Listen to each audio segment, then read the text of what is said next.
bag up, but it's always coming up empty. We're like running, chasing our own tail, and it doesn't work. It doesn't work. I mean, your thoughts on that?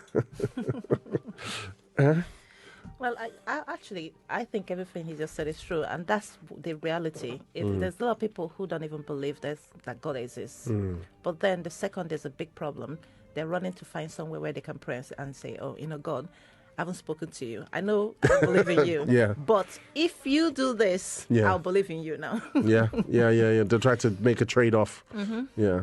It's ridiculous.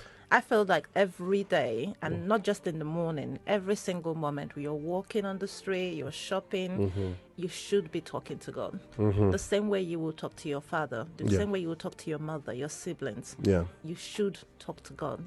You should have a conversation with him. And it's not just about your problems, about the things that are going great. Yeah.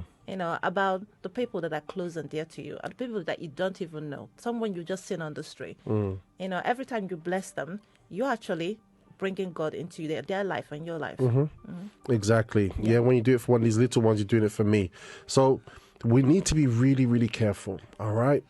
Sometimes we can believe in God and everything's being ruined. It's as if evil is prevailing, simply because we don't honor God first. Yeah, if we feel like we're going to be losing because we're honoring God, that's where we actually see multiplication.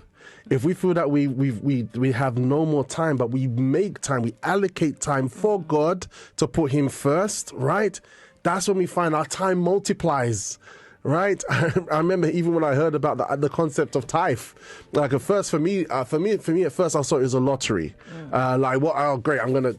No, for me, I used to like go and play the lottery back in the day before I met God, and I used to be rubbing my tithe envelope before because I thought I was thinking about me. But then when I understood, that's me honoring God and putting him first, remembering him first after he's given me strength to work, etc. That's when I started to see everything I had multiply. That's when I saw, even if I had a little, there was so much more we can do with it. And that's how God works. We put him first. We honor him first. Even when the circumstances doesn't look favorable towards us. Maybe there are relationships that we see that we know that we can put before God. Maybe there are people in our environment that we put before God. Why? Because they know they're not good for us concerning God. But guess what? When we start putting God in his place, he makes everything trickle down, right down to our family, to our household, to our inner person, to what we have, our possessions, everything. Just as he did in the Bible, he starts to do with us today.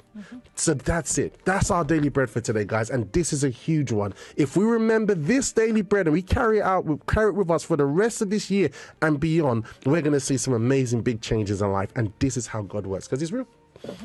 He's real. Yeah. And because of that, we can face tomorrow. Okay, guys, that's our daily bread for today. All right, guys, so let's go. Let's work this thing. We are in breakfast show time. We're going to go for a very short time out. And when we come back, we're going to go into our Team Fearless piece. All right, what song we got there? Oh, Shad. Team Fearless? No, what song we playing now? What song? Oh. It's called Must Reach. Must Reach by J Prince. Love it. Enjoy this. We'll be right back in just a second. Booyah chaka.